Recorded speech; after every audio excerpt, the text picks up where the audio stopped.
आप अखिलेश यादव के हमेशा निशाने पर रहते हैं। श्री अखिलेश यादव जी को भगवान सद्बुद्धि दे। बात बहुत आगे तक बढ़ गई थी। राजनीतिक गंभीरता नहीं, राजनीतिक बचपना है। कभी वो आपको शूद्र कहते हैं कि कभी आपकी कुर्सी और स्टूल पर उनकी नजर होती है। अखिलेश जी को पिछड़े वर्ग का कोई नेतृत्व उत्तर प्रदेश के अंदर दिखाई दे तो वह उसको सहन नहीं कर पाता। तो 2024 के लिए अखिलेश यादव को आप कितनी बड़ी चुनौती मानते हैं? इसी में से शायद उनको 0 मिल जाए उधर। अखिलेश यादव ने कहा था कि आप समाजवादी पार्टी में आ जाइए, आपको मुख्यमंत्री बना देंगे। अपने विधायकों को बचावें, कहीं वो भाजपा में चले ना हमें। आप कहते हैं कि समाजवादी पार्टी साजिशकर्तावादी पार्टी है। वह लगातार इस प्रकार की साजिश करते रहते हैं।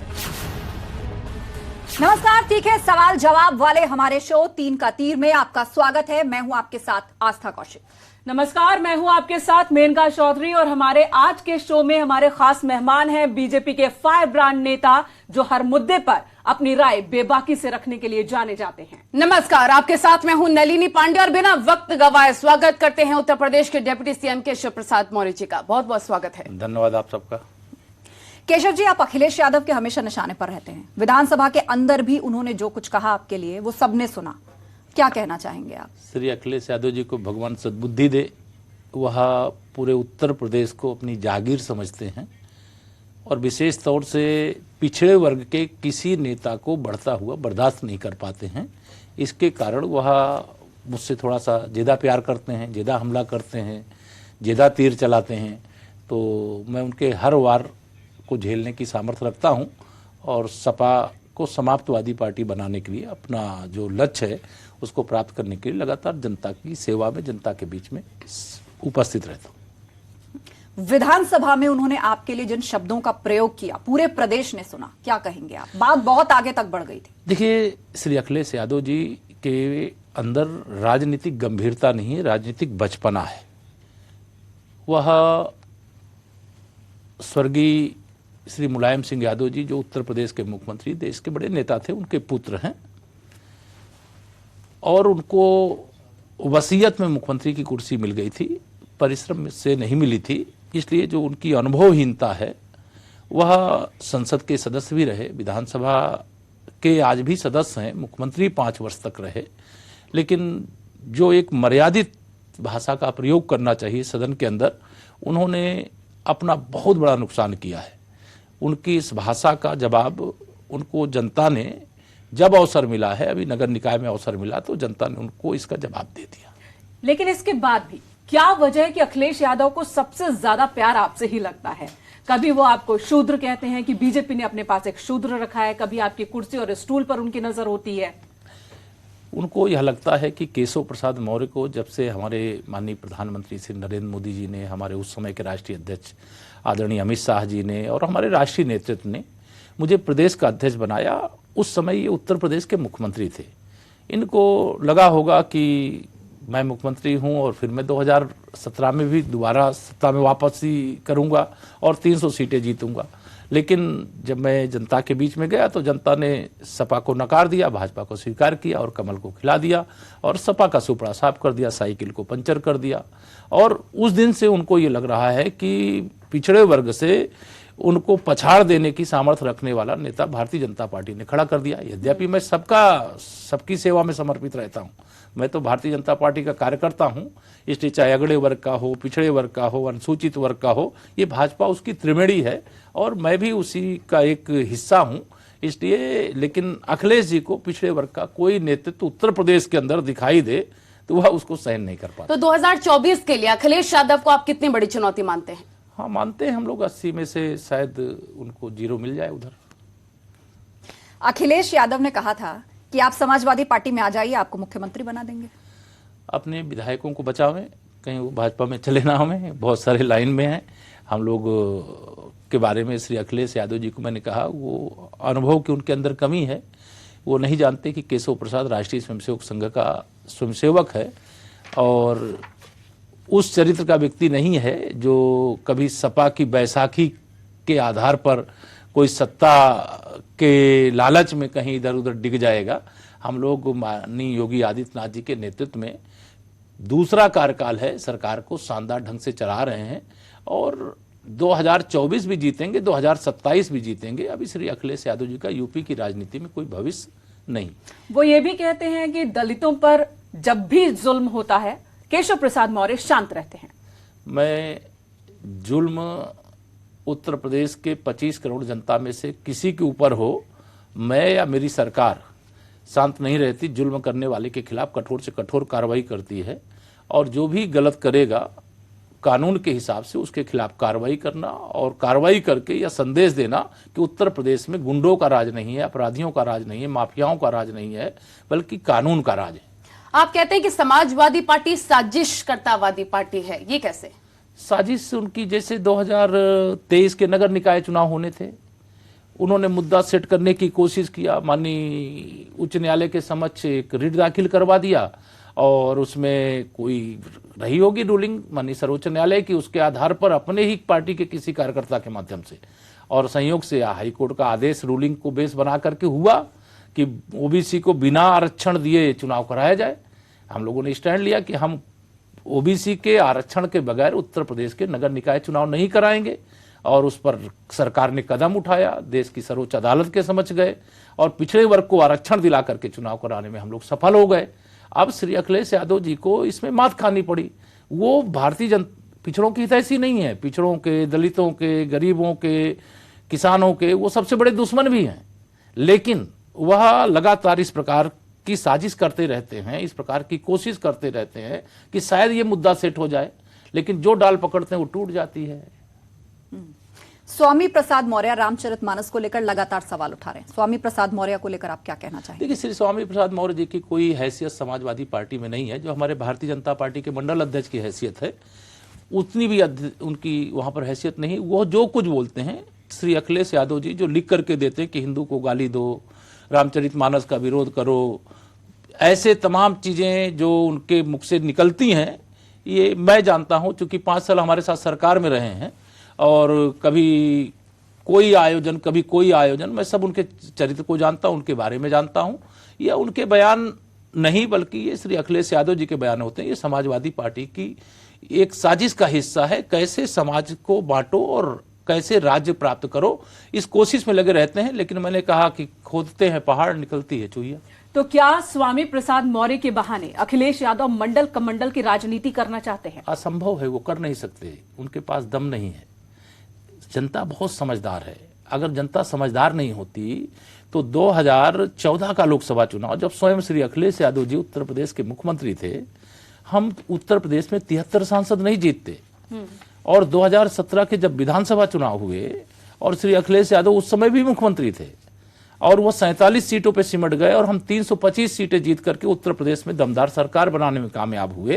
तो इससे आपको श्री अखिलेश यादव के नेतृत्व क्षमता का अंदाजा, संगठनात्मक क्षमता का अंदाजा लग सकता है, क्योंकि उस समय वो प्रदेश के अध्यक्ष भी थे।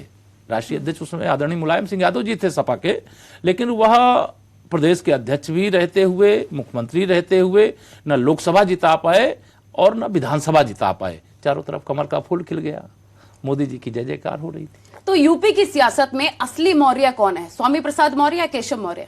देखिए, असली और नकली मौर्य की बात करेंगे तो असली मौर्य के हम सब वंशज हैं, वह चक्रवर्ती सम्राट चंद्रगुप्त मौर्य के वंशज हैं। इसमें असली और नकली कहना मेरे समझ से वह उचित नहीं होगा, संयमित भाषा नहीं होगी। इसलिए मौर्य वंश के हम लोग हैं, राम के वंशज हैं, भगवान कृष्ण के वंशज हैं और सम्राट चंद्रगुप्त मौर्य, सम्राट अशोक महान के वंशज हैं। इसलिए छोटा बड़ा यहाँ मौर्य तो मौर्य है, उसको छोटा बड़ा मैं नहीं नापता। आरोप ये भी लगते हैं कि मायावती की पार्टी बसपा मुसलमानों का बंटवारा कर देती है और इसीलिए बीजेपी जीत जाती है। नहीं, आप 2019 के लोकसभा चुनाव में चलिए, जब सपा, बसपा, कांग्रेस, राष्ट्रीय लोकदल ये सब एक साथ लड़ रहे थे, उस समय बसपा उनके साथ नहीं थी क्या? हमने 64 सांसदों के साथ 51% वोटों के साथ उत्तर प्रदेश में सपा, बसपा, कांग्रेस और राष्ट्रीय लोकदल के गठबंधन को धूल चटा के कमल का फूल खिलाया। सीधा सवाल है, हाँ? क्या बीएसपी बीजेपी की बी टीम है? हमें बीएसपी को बी टीम बनाने की आवश्यकता नहीं। बीजेपी अपने आप में ए टीम है, ए टीम थी, ए टीम रहेगी।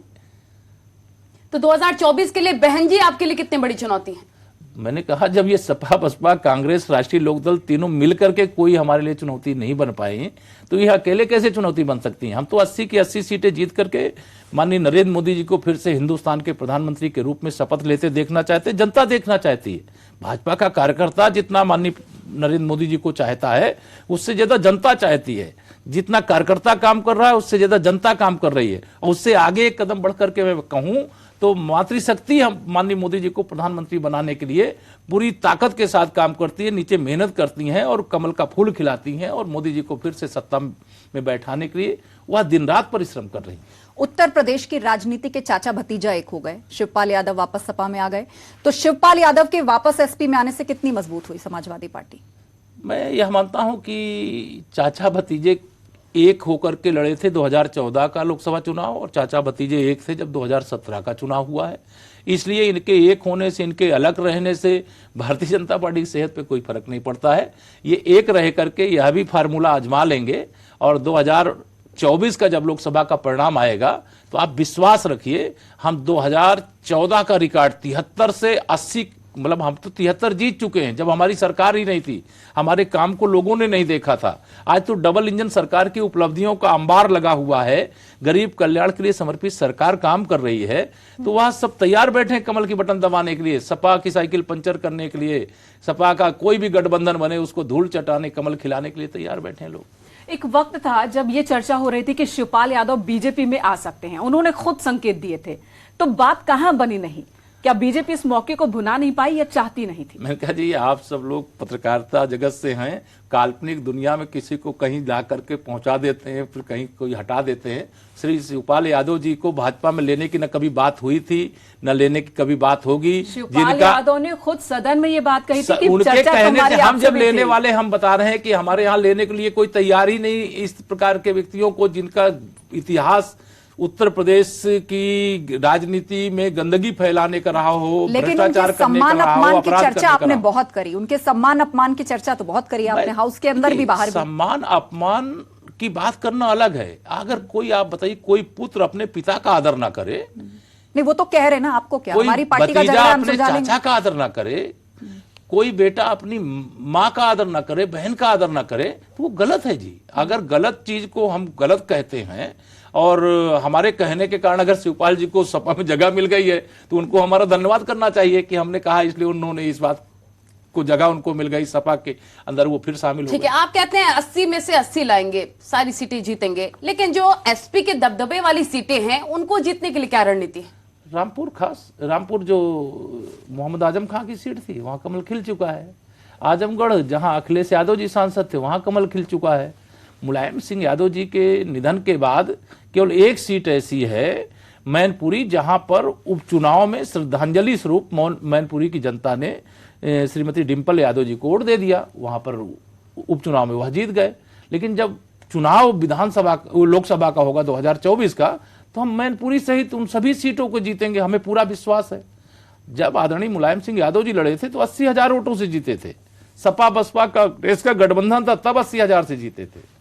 और आज तो भारतीय जनता पार्टी की ताकत बढ़ी है, जनाधार बढ़ा है, सबका साथ सबके विकास का स्पष्ट लोगों के जीवन में एक परिवर्तन दिखाई दे रहा है, तो उसका लाभ भारतीय जनता पार्टी को राजनीतिक रूप से भी मिलता है। एक और महत्वपूर्ण सवाल केशव जी, मुख्यमंत्री योगी आदित्यनाथ के साथ आपकी केमिस्ट्री कैसी है? 2017 में जब हम लोगों ने मुख्यमंत्री के रूप में आदरणीय योगी जी और उप मुख्यमंत्री के रूप में केशव प्रसाद मौर्य ने शपथ ली थी, जो उस समय संबंध थे वह आज भी हैं और वह जीवन पर्यंत रहेंगे। संबंध हमारे बहुत मजबूत हैं, बहुत बहुत वह दीर्घायु हों, उनकी राजनीति की यात्रा इस प्रकार से सफलतापूर्वक आगे बढ़े कि जो उन्होंने जीवन में सोचा उसको वो प्राप्त करे और जनता की सेवा में समर्पित रहे। तो हमारे उनके संबंध तो बस ये आप समझिए दूध और जैसे चीनी होती है ना, तो दूध में चीनी डाल दो तो दूध की मिठास बढ़ जाती है। तो हमारे तो योगी जी के ऐसे ही संबंध है। माफिया एक्शन को लेकर विपक्ष सवाल उठाता है, क्या बुलडोजर नेम और सरनेम देखकर चलता है? ये विपक्ष को मुस्लिम तुष्टीकरण का एक रोग है, अपराधियों को संरक्षण करने का एक रोग है, माफियाओं को संरक्षण करने का एक रोग है, दंगाइयों का संरक्षण करने का एक रोग है। इसलिए दृष्टि दोष है, इसको इस रूप में वो देखते हैं। अगर वह स्पष्ट रूप से निरपेक्ष भाव से देखें और आप आंकड़े भी उठा करके देखें, जो वह बार बार कहना हो हमारे ऊपर आरोप लगाते हैं कि हम जो मुस्लिम अपराधी हैं उनके खिलाफ केवल कार्रवाई करते हैं। आंकड़े इस बात के गवाह हैं कि अपराधी हिंदू हो या मुसलमान हो, किसी जाति का हो, किसी बिरादरी का हो, उत्तर प्रदेश के 75 जिले के अंदर जहां पर भी किसी ने भी अपराध किया है या अपराध किया था, उसकी जांच करके उस पर कार्रवाई होती है और बिना भेदभाव के कार्रवाई होती है। ये पूरे आरोप जो विपक्ष के माध्यम से लगाए जाते हैं वो निराधार है, उसमें कोई सच्चाई नहीं। 2024 के चुनाव में बुलडोजर मुद्दा होगा या विकास? देखिए, बुलडोजर का विषय नहीं है, विकास ही मुद्दा है, सुशासन ही मुद्दा है, गरीब कल्याण ही मुद्दा है और डबल इंजन की सरकार की उपलब्धियां ही मुद्दा है। मुद्दा विपक्ष के पास नहीं है, हमारे पास तो उपलब्धियों का अंबार लगा हुआ है जिसके सामने वो ठहर नहीं पाते हैं। तो कभी अपराधियों की आड़ लेकर के खड़े हो जाते हैं, कभी मुस्लिम तुष्टीकरण करने लगते हैं, कभी जातिवाद करने लगते हैं। तो इनका सपा का जो चरित्र है, बसपा का जो चरित्र है, कांग्रेस का जो चरित्र है, वो इस प्रकार का है। और इसलिए भारतीय जनता पार्टी को अपने आप जनता की अदालत में जब हम गए मुकदमा लेकर के चुनाव के समय, तो जनता का जो जनादेश होता है वही सबसे बड़ा फैसला होता है और वो फैसला भारतीय जनता पार्टी के पक्ष में। अखिलेश यादव कह रहे हैं, अब चुनावी समीकरणों की हम बात कर ही रहे हैं, अखिलेश कह रहे हैं कि ओबीसी वोटर बीजेपी से दूर हो रहा है, इस बात में कितना दम है? मुंगेरी लाल के हसीन सपने, उनको ये भ्रम है। हम तो आपको बता रहे हैं, ये अंदर की बात बता रहे हैं।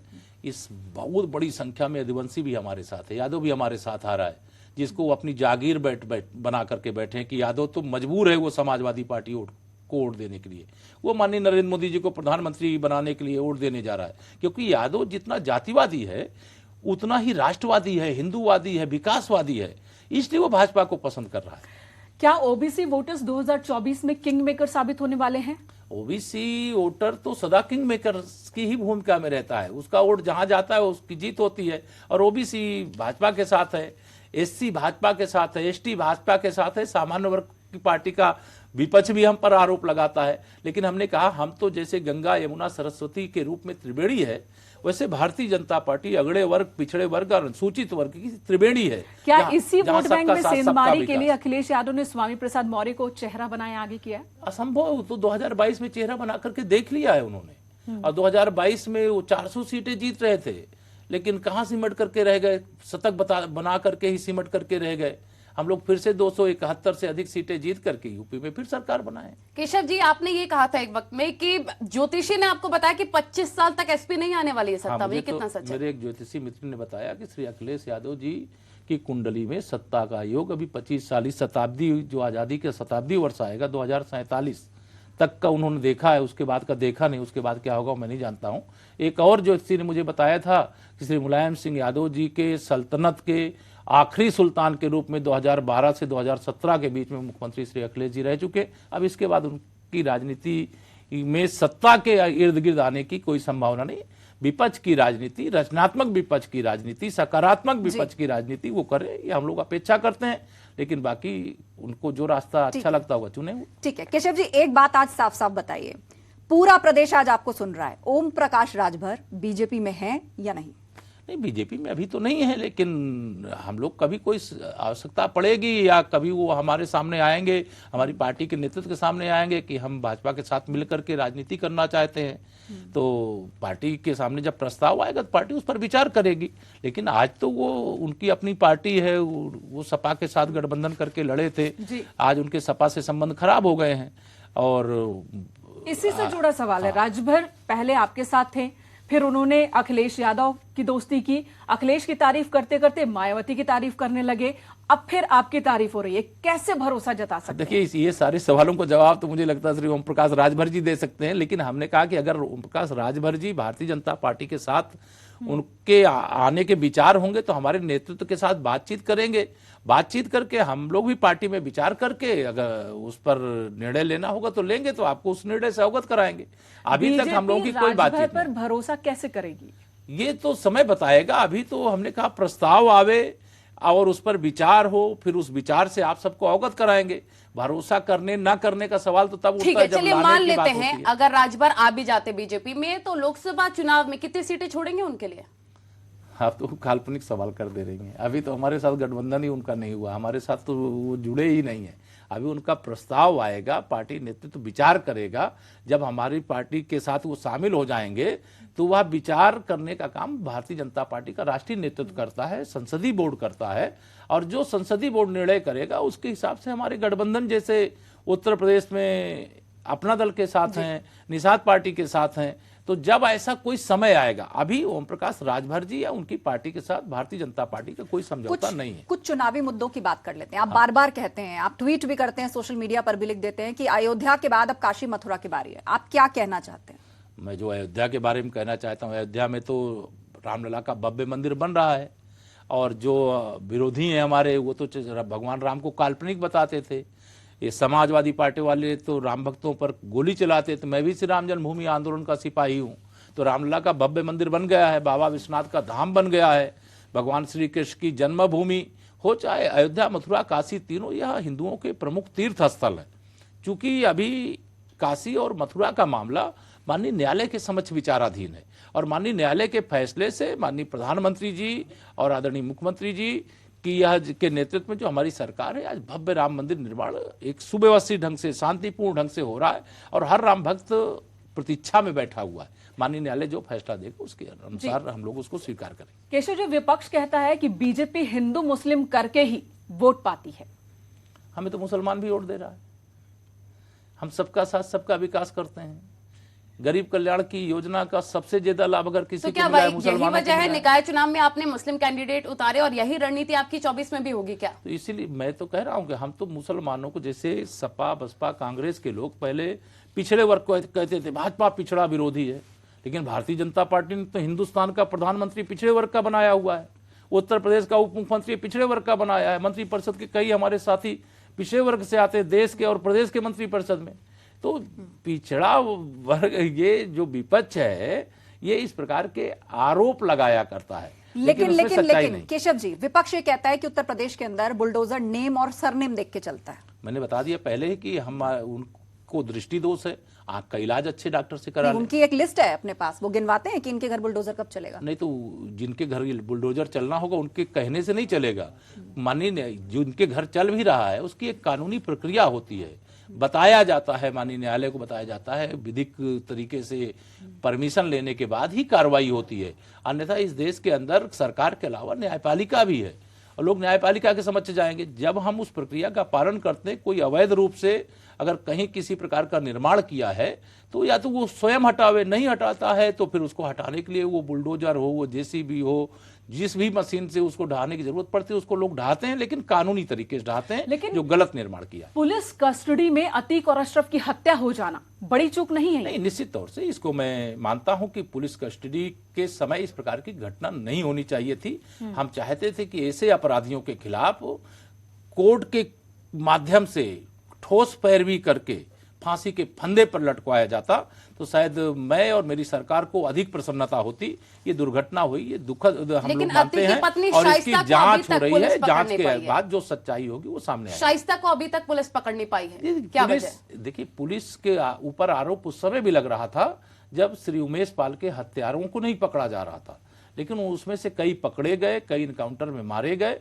आप भरोसा रखिए उत्तर प्रदेश की पुलिस पर कि जो भी श्री उमेश पाल हत्याकांड के अभियुक्त हैं उनको भी पुलिस पाताल के अंदर घुसे होंगे, वो तब भी खोज निकालेगी। और लेकिन अखिलेश यादव कहते हैं कि बीजेपी जो है वो फर्जी एनकाउंटर कराती है। अतीक का बेटा साथ, उसके लिए भी कहा गया फर्जी एनकाउंटर में मार दिया लड़के को। मैंने कहा ना, उनको मुस्लिम तुष्टीकरण का एक रोग लगा हुआ है। उमेश पाल मारे गए, उनके साथ 2 सुरक्षा के बल के जवान मारे गए, हमारे जो सुरक्षा में लगे हुए थे। उनको लेकर के उन्होंने आंसू नहीं बहाया, उन्होंने आंसू उनके लिए बहाया जो पुलिस पर गोली चला रहे थे। अगर पुलिस जवाबी कार्रवाई ना करती तो और 2-4 पुलिस के जवान ढेर हो जाते। तब श्री अखिलेश यादव जी को एक और मुद्दा मिलता कि अपराधियों के हाथ पुलिस मारी गई, और इस प्रकार के मुद्दे वो खोजते रहते हैं। और उनको मैं कहूंगा कि अपना राजनीतिक अनुभव बढ़ाने के लिए कुछ अपने बड़े बुजुर्गों से कुछ सलाह ले लें, तब उनको शायद समझ में आएगा कि क्या बोलना है क्या नहीं बोलना। लेकिन सवाल यह है कि अतीक की गाड़ी पलटेगी, पहले ही कहा जा रहा था, गाड़ी नहीं पलटी, पुलिस कस्टडी में वो मारा जाता है। और जो बड़ा सवाल है, समाजवादी पार्टी के शासनकाल में राजूपाल की हत्या हुई, आपकी सरकार में उमेश पाल की हत्या हो गई, अंतर क्या है? नहीं, देखिए, वह भी हत्या गलत थी। उस समय सपा की सरकार थी जब विधायक राजूपाल जी की हत्या हुई थी, और श्री उमेश पाल जी की हत्या भाजपा की सरकार आदरणीय योगी जी के नेतृत्व में चल रही उस समय हुई। इस समय हमने उनको सुरक्षा भी दे करके रखी थी, लेकिन यह दुखद घटना हो गई आज भी हम, और वह उस समय घटना हो गई जब उमेश पाल भारतीय जनता पार्टी की सदस्यता ग्रहण कर चुके थे, और उसका दुख भी है। हम परिवार के साथ मिले हैं और उस घटना से जुड़े हुए एक एक अपराधी को पकड़ना और कानून के हिसाब से सजा दिलाना, इसके लिए पुलिस प्रयास कर। अखिलेश और मायावती तो कह रहे हैं कि कानून व्यवस्था ध्वस्त हो गई है, फेक एनकाउंटर हो रहे हैं प्रदेश में। देखिए, चाहे वो अखिलेश जी हों चाहे मायावती जी हों, ये सत्ता के बिना बेचैन है। जैसे पानी के बिना मछली तड़पती है, वैसे सत्ता के बिना यह सब लोग तड़प रहे हैं। आजम खान कह रहे हैं कि रामपुर में साम दाम दंड भेद लगा के आपने जीत हासिल की, और उसी रामपुर को आप मॉडल बता रहे हैं कि देखिए मुसलमान हमें वोट देता है। नहीं, हारने के बाद इस प्रकार की बातें मोहम्मद आजम खान कर सकते हैं, क्योंकि उन्होंने कितना सताया है रामपुर वालों को। आप अगर अपनी टीम को भेजें वहाँ तो आपको ध्यान में आएगा कि आज रामपुर जैसे लगता है कि नए सही तरीके से रामपुर बन गया है। नहीं, पहले तो पूरा वो आजमपुर बना हुआ था, आतंकपुर बना हुआ था, अपराधपुर बना हुआ था, और वहाँ के हालात पूरी तरह से बदतर हो गए थे। लेकिन आज परिवर्तन है। विधायक भी रामपुर हो चाहे स्वार हो, वहाँ हमारे विधायक जीते हैं, और चाहे लोकसभा हो वहाँ कमल खिलाए घनश्याम लोधी। आजम खान साहब की आंखों में आंसू आ जाते हैं बात बात पर। एमपी एमएलए कोर्ट ने जिस मामले में सजा सुनाई, जिसकी वजह से उनकी विधायकी गई, उसी मामले में उन्हें आगे बरी कर दिया गया। इसके लिए जिम्मेदार बीजेपी को वो ठहराते हैं। देखिए, वो माननीय न्यायालय क्या फैसला दी सरकार नहीं तय करेगी। अगर किसी मामले में निचली अदालत ने उन्हें सजा दी है और उसके खिलाफ उन्होंने अपील किया है, उस सजा से उनको मुक्ति मिली है, तो ये माननीय न्यायालय के किसी फैसले पर मैं टिप्पणी नहीं करता, लेकिन उनके आंसू जो है वो घड़ियाली है। लेकिन पश्चिमी यूपी के मुसलमानों का आप भरोसा कैसे जीतेंगे? हम तो हर मुसलमान का भरोसा जीतना चाहते हैं। वो ईमानदारी से जब विचार करेंगे तो उनको दिखाई देगा कि मुसलमानों का भविष्य माननीय नरेंद्र मोदी जी के नेतृत्व में ही सुरक्षित है। अगर प्रदेश के हालात या देश के हालात कहीं पर भी आप नजर डालेंगे तो आज मुसलमान इस बात को विचार कर रहा है कि भारतीय जनता पार्टी एक ऐसी पार्टी है जो बिना भेदभाव के सारे निर्णय लेती है, व्यवस्थाएं देती, काम करती है। ठीक है, लेकिन 2024 की बात कर लेते हैं। अगर उसमें राहुल गांधी, नीतीश कुमार, ममता बनर्जी तीनों साथ में आ गए तो ये कितनी बड़ी चुनौती होगी बीजेपी के लिए? जितनी बड़ी चुनौती 2019 में उत्तर प्रदेश में सपा बसपा कांग्रेस के एक साथ आने के बाद हुई थी, उतनी बड़ी चुनौती होगी। मोदी जी के सामने कोई चुनौती नहीं है। मोदी जी के नाम पर वोटों की बरसात होगी, ऐसी वोटों की बरसात होगी कि 2024 के चुनाव परिणाम आने के बाद चाहे वह श्री राहुल गांधी जी हों, चाहे वह श्री नीतीश कुमार जी हों, चाहे ममता दीदी हों, इनको सबको कई दिन तक नींद नहीं आएगी। अब यूपी में भी जातिगत जनगणना की मांग हो रही है, इस पर बीजेपी का स्टैंड क्या है? मैं तो बहुत बार वक्त कह चुका हूं कि मैं जाति जनगणना के विरुद्ध नहीं हूं, लेकिन जो मांग कर रहे हैं पहले अपनी पार्टी के अंदर तो जाति के आधार पर न्याय कर लें। एक केशव प्रसाद मौर्य को उत्तर प्रदेश में उनकी जाति का नहीं, उनके परिवार का नहीं, सहन नहीं कर पा रहे हैं, वो जाति जनगणना करके न्याय कर सकते हैं। वो अन्यायी लोग हैं, वह पिछड़ों के विरोधी हैं, वह दलितों के विरोधी हैं, वो गरीबों के विरोधी हैं, किसानों के विरोधी हैं, जो ऐसी मांग कर रहे हैं। कहा तो ये भी जा रहा है कि नीतीश कुमार फूलपुर से चुनाव लड़ेंगे यूपी में, उनका स्वागत करेंगे? फूलपुर में तो अब कमल का फूल खिल चुका है, उनकी हिम्मत नहीं कि वो लड़ने के लिए आवे। अगर आवे तो उनको हम वहाँ ऐसा धूल चटाएंगे, ऐसा फूल खिलाएंगे तो सारे रिकॉर्ड टूट जाएंगे, इतने बड़े अंतर से कमल खिलेगा। लव जिहाद का जो कानून यूपी में बना उसे एक बड़ी उपलब्धि बताते हैं आप लोग, लेकिन कानून के बावजूद मामले तो नहीं रुके। नहीं, निश्चित तौर से उस पर बहुत सारी कार्रवाई हुई है, और मैं न्यूज 18 के माध्यम से हर उस बेटी से अपील करता हूं कि इस प्रकार की घटनाओं से बचने के लिए सजग और सावधान रहें। लेकिन जो गैर कानूनी ढंग से अपना नाम बदल करके, भेष बदल करके, पता बदल करके अगर किसी हमारी बेटी को इस प्रकार से अपने जाल में चाल में फंसाएगा और वो सोचेगा कि हम उत्तर प्रदेश के अंदर बच करके चले जाएंगे, तो अभी असंभव है। उसको खोज निकालेंगे और उसके खिलाफ जो कानून के हिसाब से कार्रवाई होती कार्रवाई करेंगे। बट सवाल यह है कि आफताब ने श्रद्धा के 35 टुकड़े कर दिए, साहिल ने साक्षी को 22 बार चाकुओं से मारा, ऐसे मामले रुक नहीं रहे, कैसे रुकेंगे? ये दुर्भाग्यपूर्ण, दुखद, चिंता की बात है, और इस प्रकार के मामलों को रोकने के लिए जो भी आवश्यक कदम है वो उठाए भी जाते हैं। लेकिन ये घटनाएं बहुत दुखद हैं। हमारी बेटियों को बहुत सजग और सावधान रह करके इस प्रकार की चुनौतियों को जिम्मेदारी मान करके बचना चाहिए, क्योंकि सरकार या पुलिस हर समय उनके पास उपलब्ध नहीं रहती है। उनको स्वयं अपने हमारी बेटियां बहुत तेज हैं, बहुत समझदार हैं। एक सीधा सवाल, जैसे SC/ST एक्ट को लेकर एक कड़ा कानून है, क्या धर्मांतरण, लव जिहाद को लेकर उतना कड़ा कानून देश के स्तर पर नहीं आ सकता? निश्चित तौर से आना चाहिए। मुझे लगता है इस प्रकार की घटनाओं के बाद जरूर विचार करने वाले लोग विचार कर रहे होंगे, लेकिन उत्तर प्रदेश में इसको लेकर के कानून है। कोई लालच दे करके, प्रलोभन दे करके अगर कोई धर्मांतरण कराएगा, धमकी दे करके कराएगा तो कार्रवाई हो रही है, करेंगे आगे। जो लव जिहाद शब्द का आप प्रयोग कर रही हैं, हम उस शब्द का प्रयोग नहीं कर रहे हैं। जो कोई अपना, मान लो कोई मुस्लिम लड़का है, उसने हाथ में रक्षा सूत्र बांध लिया, गले में कोई माला धारण कर लिया रुद्राक्ष का, और अपना नाम आफ्ताब से वो अमर सिंह बता दिया, उदाहरण के लिए मैं कह रहा हूं, और किसी बेटी को अपने जाल में फंसा लिया, तो इस प्रकार का काम करना उत्तर प्रदेश की धरती पर गैर कानूनी है। और ऐसे लोगों के खिलाफ कठोरतम कार्रवाई करने का काम हमारी सरकार कर रही है, हमारी पुलिस कर रही है। और इस प्रकार से जिसको किसी को हम किसी के प्रेम किसी से कोई करता है, कोई इच्छा से अपनी शादी विवाह करना चाहता है, सरकार इस पे रोक नहीं लगाती। विपक्ष लेकिन तो ये कह रहा छिपा है करके नहीं करने कि लव जिहाद, विपक्ष ही कह रहा है कि लव जिहाद का नाम ले लेकर आप देश में माहौल खराब करने का काम कर रहे हैं। नहीं, हम लोग माहौल नहीं खराब कर रहे हैं। जो तुष्टीकरण की राजनीति करते हैं वो लोग माहौल खराब करते हैं। हम तो मतलब आंख में धूल झोंकने का काम ना करें, नाम बदल करके, भेष बदल करके, पता बदल करके बेटियों को ना फंसावें। अगर जो ऐसा करता है वो गलत है। अगर वो मुसलमान है तो बताए कि मैं मुसलमान हूं, और किसी हिंदू बेटी से वो मतलब प्यार करता है और बेटी भी उसको स्वीकार करती है, हमें कोई आपत्ति नहीं होगी। लेकिन धोखा देगा तो सजा मिलेगी। कुछ और मुद्दों की बात कर लेते हैं। राहुल गांधी जब भी विदेशी दौरे पर जाते हैं वो प्रधानमंत्री मोदी का अपमान करते हैं, क्या वजह है? देखिए, राहुल गांधी जी, मुझे कभी कभी लगता था कि वो कांग्रेस की समस्या है, लेकिन उनकी इस प्रकार के बचकाने बयान से यही लगता है कि जैसे भारत माँ का कोई लाल जब भारत की सीमा रेखा पार करता है, दूसरे देश में जाता है, तो पहले भारतीय होता है, फिर कोई राजनीतिक दल का नेता होता है, पदाधिकारी होता है, सांसद विधायक होता है। लेकिन श्री राहुल गांधी जी को जो बयान अमेरिका में जाकर के दिए हैं, उस बयान पर तो मुझे लगता है अमेरिका वाले भी हंस रहे होंगे, क्योंकि अभी वहीं के राष्ट्रपति हमारे प्रधानमंत्री जी का कहते हैं आपकी लोकप्रियता से मैं बहुत प्रभावित हूं और मुझे ऑटोग्राफ आपका चाहिए। लेकिन राहुल अभी कॉन्फिडेंस में है। हिमाचल और कर्नाटक में कांग्रेस की जीत क्या बीजेपी के लिए खतरे की घंटी है? कोई खतरे की घंटी नहीं। मैं 2018 का विधानसभा चुनाव भी हम कर्नाटक में हार गए थे, वहां 28 लोकसभा सीटें हैं, और जब लोकसभा के चुनाव 2019 में हुए तो 28 में से 27 लोकसभा सीटों पे कमल खिला और भारतीय जनता पार्टी जीती। लेकिन केशव प्रसाद मौर्य को केंद्र की राजनीति ज्यादा रास आती है या यूपी की? नहीं, मैं तो पार्टी का सिपाही हूँ, मुझे जो पार्टी कह देती वो मैं करता हूँ।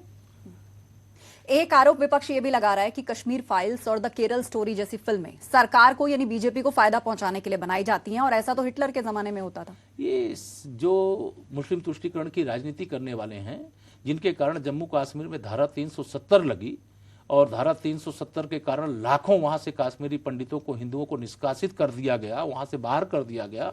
वो कश्मीर फाइल्स देखने से उनकी छाती क्यों फट रही है? जो केरल स्टोरी है उस पे जो उसके निर्माता निर्देशक हैं मीडिया के सामने आकर के अपनी बात कह चुके हैं। जो दिखाया गया है लगभग वैसी सच्चाई, उसके प्रमाण है, पुष्टि है, हम लोगों ने भी देखा है। और देखने के बाद हम लोगों को भी लगता है कि इस प्रकार की घटनाएं जो केरल की दिखाई गई स्टोरी थी, ये तो अनेक स्थानों पर इस प्रकार की स्टोरी है। इस प्रकार की स्टोरी सच का सामना करने का विपक्ष के पास साहस नहीं है, इसलिए इस प्रकार के कोई फिल्म का कभी विरोध करेंगे, कभी व्यक्ति का विरोध करेंगे। मैं इसकी आलोचना करता हूं। सवाल तो ये भी उठ रहा है ना, ऐसा कुछ हो रहा है तो रोक क्यों नहीं पा रहे हैं? वहां हमारी अभी राज्य कानून व्यवस्था राज्य की जिम्मेदारी होती है, केरल में हमारी सरकार नहीं है, ये सब लोग जान रहे हैं। विपक्ष कह रहा है कि आप ईडी और सीबीआई का गलत इस्तेमाल कर रहे हैं, विपक्ष के खिलाफ इस्तेमाल कर रहे हैं। देखिए, विपक्ष अगर बेईमानी किया है, भ्रष्टाचार किया है और देश को लूट करके नोट की गड्डियों से कोठरियों को भर रखा है, सोनों की सिल्लियों से कोठरियों को भर रखा है, और छापे में अगर वो सब बरामद हो रहा है और उसके बाद वो कह रहे हैं कि हम दुरुपयोग कर रहे हैं, और ईडी अपनी अधिकृत विज्ञप्ति जारी करके बता रहा है कि हमारा स्ट्राइक रेट 98% है, तो उस पर सवाल उठाना, इससे तो यही पता चलता है कि इन लोगों ने देश को लूटा है। और माननीय प्रधानमंत्री मोदी जी ने कहा है, न मैं खाऊंगा न खाने दूंगा, और जिसने खाया है जांच करके उसको भी निकाल करके मैं देश के विकास के लिए, गरीब के कल्याण के लिए योजना बना करके फिर उनका जिनका पैसा उन तक पहुंचा दूंगा। इनकी जान निकल रही है। ठीक है, जब तक आप राजनीति में रहेंगे एक सवाल आपका पीछा करता रहेगा कि संगठन बड़ा या सरकार? आप ही का ट्वीट है। संगठन बड़ा है जी। आप लोग ओबीसी की बात करते हैं, आप खुद बहुत बड़ा चेहरा हैं, लेकिन कहा यह जाता है कि हाउस के अंदर, चाहे वो विधानसभा हो या लोकसभा हो, ओबीसी को सही रिप्रेजेंटेशन नहीं मिलता। ये जिन लोगों ने कोई रिप्रेजेंटेशन नहीं दिया है, केवल दिखाने के लिए कभी कुछ कर दिए हैं, वो इस प्रकार का आरोप लगाते हैं। जब हिंदुस्तान के प्रधानमंत्री माननीय नरेंद्र मोदी, जबकि उनको इस श्रेणी में बांध देना वो अन्याय है। देश के 150 अब तो 152 करोड़ की आबादी के माननीय नरेंद्र मोदी जी प्रधानमंत्री हैं, और लेकिन वो वर्ग अगर देखें तो ओबीसी से आते हैं, तो उसके बाद प्रतिनिधित्व नहीं देते हैं। ये आरोप लगाने वाले अपने गिरेबान में झांके। आपके बारे में जब हम रिसर्च निकाल रहे थे तो एक तथ्य हमें पता चला, बहुत कम लोग जानते हैं कि प्रधानमंत्री मोदी की तरह आपने भी अपने पिता के साथ एक चाय की दुकान पर काम किया था। क्या ये सच है? हाँ, निश्चित सच है। मेरे पिताजी पहले खेती करते थे, तो मैं खेती में पिताजी के साथ काम करता था। बीच में बीमार पड़े, शारीरिक रूप से क्षमता उतनी नहीं रह गई, तो खेती करने की सामर्थ्य जो होनी चाहिए वो नहीं थी, तो चाय की दुकान खोले। तो पिताजी के साथ चाय की दुकान में काम करना, या कहीं किसी के घर में जाके मजदूरी करना, या छोटे से छोटे जो कार्य होते हैं वो करना, ये मेरे लिए गर्व की बात है। मैं गरीब के दर्द को, जैसे मेरे प्रधानमंत्री जी जानते हैं, मैं गरीबी के दर्द को जानता हूँ, गरीब की पीड़ा को जानता हूँ। केशव जी, आपने अखबार और दातून भी बेचे, उस वक्त के बारे में भी जरा बताएं। मैं अखबार, जब मैं छोटा था, पढ़ता था, तो गरीबी थी परिवार के अंदर, और गरीबी के कारण फीस भी देना पिताजी के लिए, माताजी के लिए संभव नहीं होता था। तो मुझे कोई, हमारे परिचित थे, मैं राष्ट्रीय स्वयंसेवक संघ का स्वयंसेवक था, शाखा में जाता था, तो मुझे सलाह दिए कि केशव जी, आप अगर अखबार वितरण का काम करो तो उससे आपको 100-200 रुपए, 300 रुपए महीने में मिल सकते हैं। तो मैंने अखबार वितरण शुरू किया। सुबह साइकिल में अखबार 4 बजे, हमारे यहाँ एक तूफान एक्सप्रेस आती थी, उससे अखबार आता था, लेता था। 8 बजे तक अखबार बांट करके फिर चाय की दुकान में पिताजी के साथ आ जाता था। रेलवे स्टेशन पास में है, तो कोई सिराथू, तो वहाँ सबके लिए दातून अगर बेचने की जरूरत पड़ती है तो नीम के पेड़ सबके आसपास होते हैं, लोग तोड़ करके सुबह ले आते थे। पहले घर घर शौचालय नहीं थे, ये तो माननीय प्रधानमंत्री जी की देन है कि अब घर घर शौचालय है। ये लोग शौच क्रिया के लिए जब खेतों में जाते थे, बागों में जाते थे, उसी समय तोड़ करके लाते थे। तो रेलवे स्टेशन होने के कारण से उस रेलवे स्टेशन पे दातून के लोग जो रेल से यात्रा करते हैं उनको जरूरत पड़ती थी, तो उस समय 5 पैसे की दातून बिकती थी। तो मैं भी दातून तोड़ करके करीब 20-25 अगर जब बेच लेता था तो 1 रुपए 2 रुपए मिल जाते थे। क्योंकि सारे सवालों का आप मुस्कुरा कर जवाब दे रहे हैं, तो कोई ऐसा तो नहीं जो तुम इतना मुस्कुरा रहे हो, क्या गम है जो छुपा रहे? नहीं, मेरे पास जो गम है वो ऐसा कोई गम नहीं जिसको छुपाने की आवश्यकता है, वह सब बताने की आवश्यकता है। जैसे मैंने ये बताया ना कि गरीबी के कारण इस परिस्थितियों को हमने झेला, वैसे ही हम यह भी जानते हैं बीमारी के कारण भी इस प्रकार के कष्ट झेले। मेरे स्वयं के पिताजी गंभीर रूप से बीमार थे और इलाज के लिए पैसा नहीं था। जो खेत था वो 5,000 रुपए में गिरवी रख दिया माताजी ने। आप गिरवी रख दिया, खेत गिरवी है, पिताजी बीमार है, उस 5,000 रुपए से इलाज होता है। इलाज कराने के बाद शरीर भी कमजोर हो जाता है, तब चाय की दुकान खुलती है। और खेत को छुड़ाने में करीब 8 वर्ष लग गए 5,000 दे करके। आज 5 लाख रुपए तक का गरीब परिवार को इलाज कराने के लिए आयुष्मान भारत योजना के अंतर्गत यह सुविधा दी गई है। तो मैं उस दर्द को, उसको सब याद किया करता हूं। जी, केशव प्रसाद मौर्य किसके ज्यादा करीबी हैं, प्रधानमंत्री मोदी, अमित शाह?